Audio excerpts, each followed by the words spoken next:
Now we've got on base, we've worked on our leads and returns. The next thing we would like to discuss is actually stealing a base.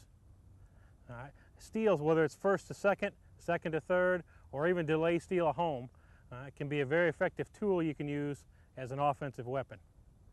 All right. Typically, the last 5 or 6 years, we've had a success rate anywhere from 85 to 95% in stealing bases.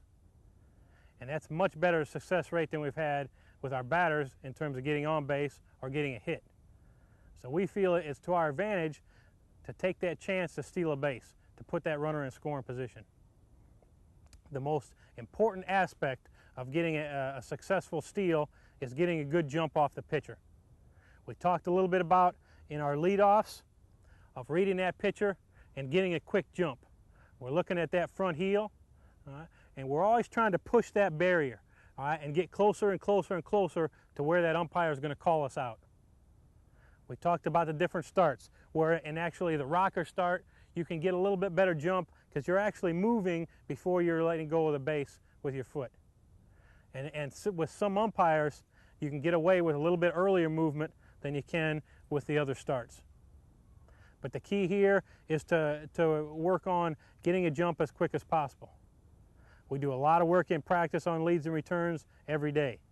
We set the camera up behind our runners so we can see the runner and the pitcher at the same time and see who's getting off early, who's getting off late, who's getting a good jump. And as I said before, the rule book says you can leave the base when a pitcher lets go of the ball. In actuality, and what's called, most of the time you can get off when the pitcher has the ball anywhere in here because their momentum and their motion's going so fast, the umpire's not going to call you for leaving the base too soon. Again, take advantage of what the defense is going to give you as well as what the umpire is going to give you.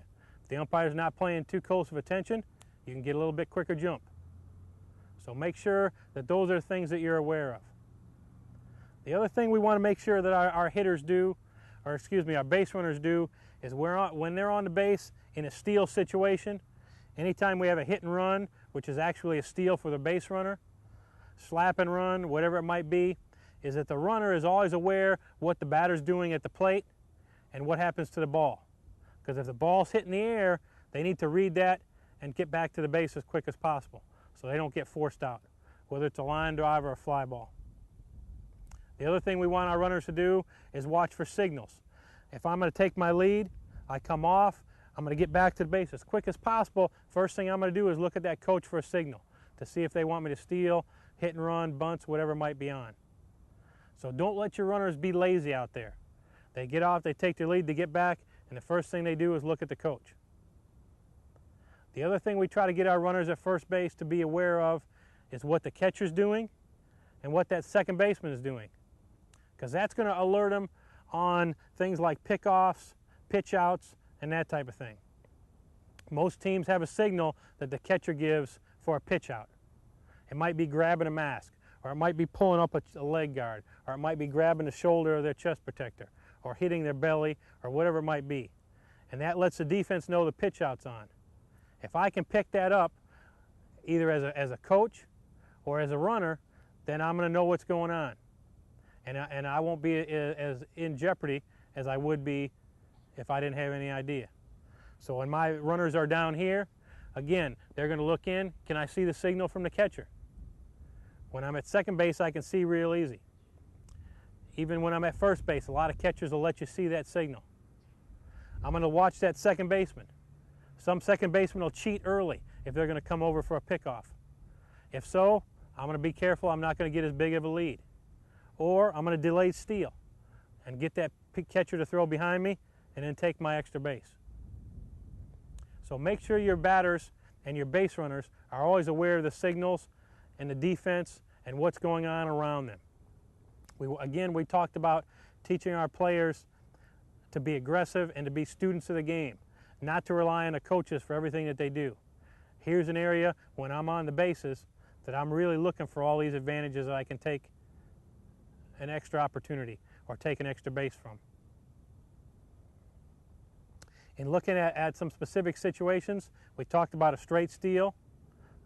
A delayed steal can be an effective tool for your players. And we teach two different types of delays. One's off the pitcher and one's off the catcher. And they're a little bit different in terms of the type of lead that I take. When we look at a situation where we can delay off the pitcher, it might be a pitcher who's not paying much attention to the base runners. Maybe she just gave up a home run, or an infielder just let a ball go through her legs. The pitcher's pretty disgusted, all right? And she just gets the ball, takes it back, doesn't pay any attention to the base runner. That's an ideal time to delay steal.